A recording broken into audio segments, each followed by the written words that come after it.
Olha o tema que hoje o Senhor colocou no meu coração: cuidado com as falsas alegrias.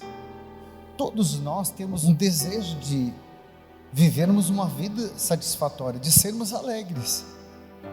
Todos nós queremos. O mundo, o ser humano está em busca constantemente da alegria. Tanto é que o Papa Francisco escreve um lindo livro falando sobre a alegria. E ele diz assim que nós devemos cuidar, porque o jovem, por exemplo, hoje, ele só erra, mas no fundo ele tem um desejo nobre no coração, que é o desejo de ser feliz. Gente, ninguém usa droga pensando em ficar triste, insatisfeito, muito pelo contrário. A droga, e aqui eu incluo o álcool, a prostituição, o sexo, nós temos uma tendência, gente, que é tentar preencher aqui um buraco que existe aqui no nosso coração, tentando ser feliz. E o Senhor me colocava assim: a sua misericórdia é tão grande que Ele se compadece até mesmo do pecador, quando vê o pecador lá na sarjeta, mendigando às vezes o amor de alguém, lá na biqueira, implorando por uma droga. Às vezes aquela mulher que acaba se prostituindo para segurar o marido ou o namorado. Quantas que já vieram desabafar dizendo: padre, eu fiquei mãe solteira porque eu achei que transando e tendo um filho eu iria conquistar aquela pessoa que iria me fazer feliz. Agora, o que é a alegria? O que é de fato alegria?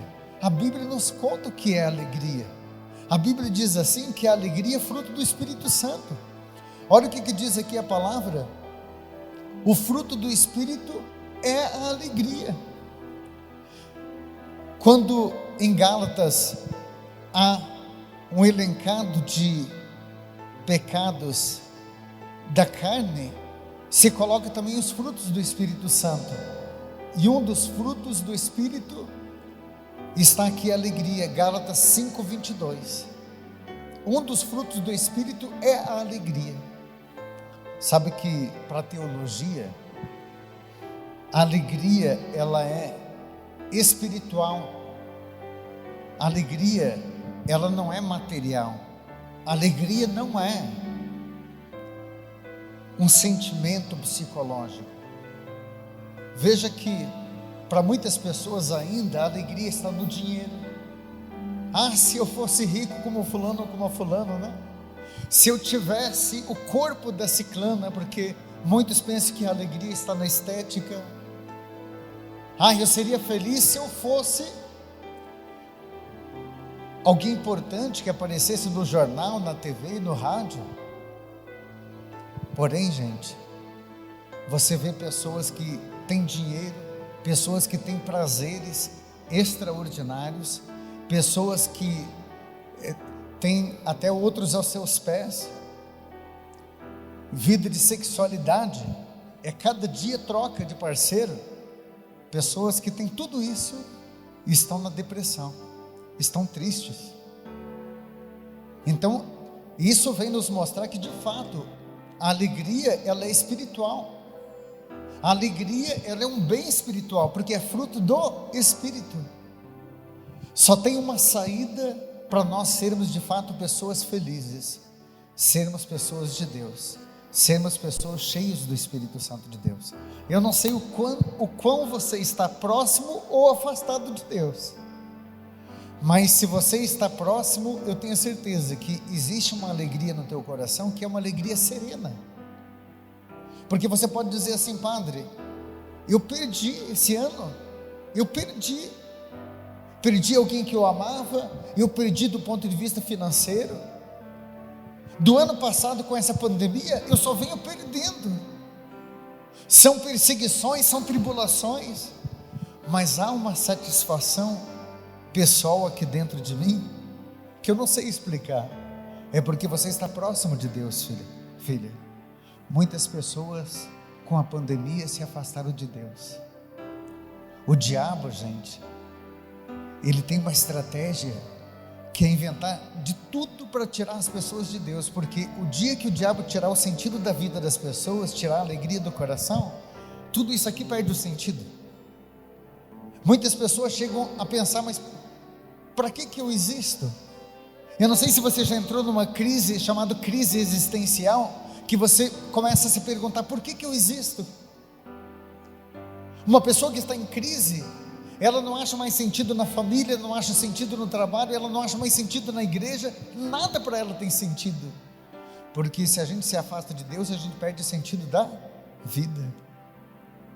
E uma pessoa cheia de Deus, é até bonito, porque você vê a pessoa cheia de problema, mas mesmo assim, ela olha para cima e diz, graças a Deus, eu não posso reclamar, graças a Deus eu estou vencendo, graças a Deus eu estou perseverando, graças a Deus eu estou aguentando tudo isso.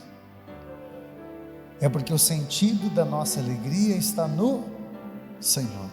Paulo, em Filipenses, na carta que ele escreve, ele fala 10 vezes sobre a alegria. E quando a gente vai ver o contexto histórico que ele escreveu a carta aos Filipenses, a gente vê que a igreja estava num estágio de perseguição e Paulo estava preso. A carta aos Filipenses é chamada uma das cartas do cativeiro, e ele escreveu preso na cadeia, e ele preso, olha o que ele diz: irmãos, alegrai-vos sempre no Senhor. Repito, alegrai-vos. Como é que Paulo, em Filipenses 4:4, vai dizer alegrai-vos no Senhor se ele estava preso? É porque ele estava preso, estava sendo humilhado, estava sendo perseguido, mas ele estava cheio de Deus. Ô filho, da onde foi que você arrumou que não dá para ser feliz por causa do desemprego? Da onde foi que você arrumou essa ideia de que não dá para ser feliz com a vida que você leva, com perseguições, com pessoas que parece que querem a tua caveira, com essa crise que você entrou, talvez a saúde que você está enfrentando, uma crise, talvez do ponto de vista psicológico você virou um mendigo, uma mendiga, porque você nunca mendigou tanto amor como você anda mendigando. Hoje o Senhor me pede para dizer assim para você: ô filho, filha, busque mais a mim, e você vai ver o que é ser feliz, o que é ter alegria no coração. O fruto do Espírito Santo é a alegria. Quanto mais próximo de Deus você estiver, mais você vai experimentar a verdadeira alegria. Eu não estou falando de euforia, você não vai ficar sorrindo igual burrinho de xereque, não, mas vai ser uma satisfação no coração. Quando você se olhar no espelho, você vai olhar para você mesmo e você vai sentir uma satisfação. Eu confesso para vocês, gente, às vezes eu levanto sozinho na casa paroquial, e quando eu olho para o espelho, me dá vontade de dizer assim para mim: vamos lá, bonitão. Uma satisfação, uma alegria que vem de Deus. Essa semana, não sei quem acompanhou o vídeo que o padre mandou no Face, eu estava rindo lá, fazendo a minha pregação e preparando essa pregação. Gente, eu ri tanto sozinho, porque estava muito frio. Eu comecei a secar minha mão com aquecedor e comecei a secar minhas meias, e eu pensei: meu Deus, será que tem gente que imagina que o padre está nessa situação aqui, falando sobre alegria e rindo? E eu sentia que Jesus e Nossa Senhora estavam ali rindo comigo, e eu pensei comigo: eu sozinho aqui, com tanta alegria. Tem gente que está rodeado de todo mundo. Você talvez, tem muita gente perto de você, filho, e você está morrendo solitário. Você talvez esteja muito acompanhado de pessoas, mas aqui dentro um vazio existencial. Você precisa de Deus.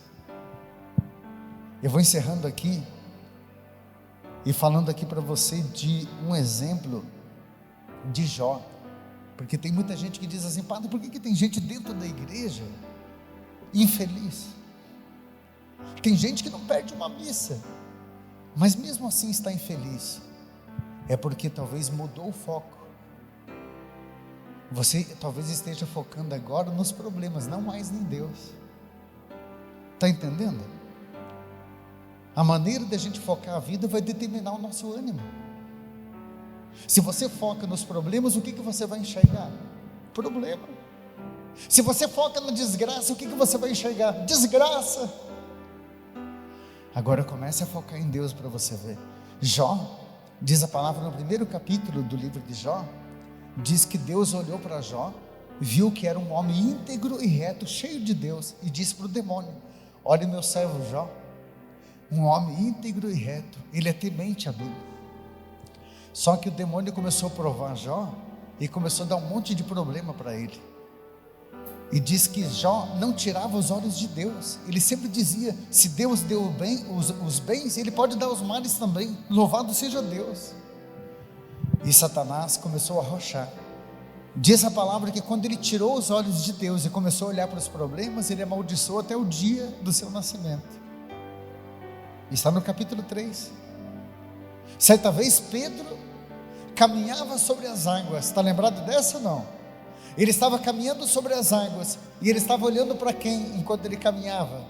Para Jesus. Jesus também estava caminhando, mas diz que a força do vento foi tão grande, as ondas começaram a agitar o mar, e ele tirou os olhos do Senhor e começou a olhar para o vento, para as ondas. Ele começou a olhar para a tempestade.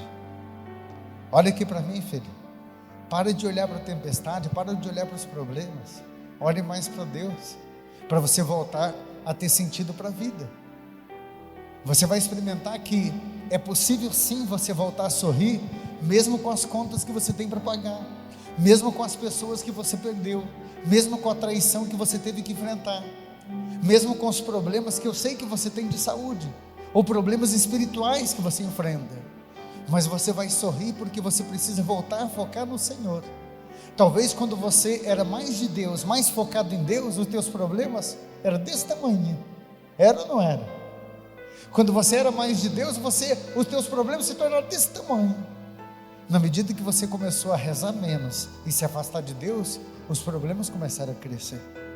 E talvez quando você vai dormir, você coleciona tanto problema que na tua mente só vem problema. Posso orar por você? Põe a mão no coração aí, eu sei que você está precisando disso. O Senhor tem uma saudade de ver esse sorriso de novo nos teus lábios, filho. Filha, o Senhor tem um desejo de ver você a voltar a sorrir para a vida. O Senhor quer que a vida volte a sorrir para você. Mas para isso você precisa se encher mais de Deus, porque o fruto da alegria está no Espírito.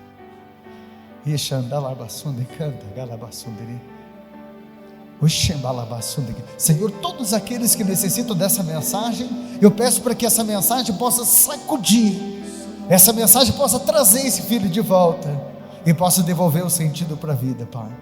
Ainda se vier noites traiçoeiras, se a cruz pesada for, o Senhor te quer sorrindo. Não esqueça disso, o Senhor te quer sorrindo.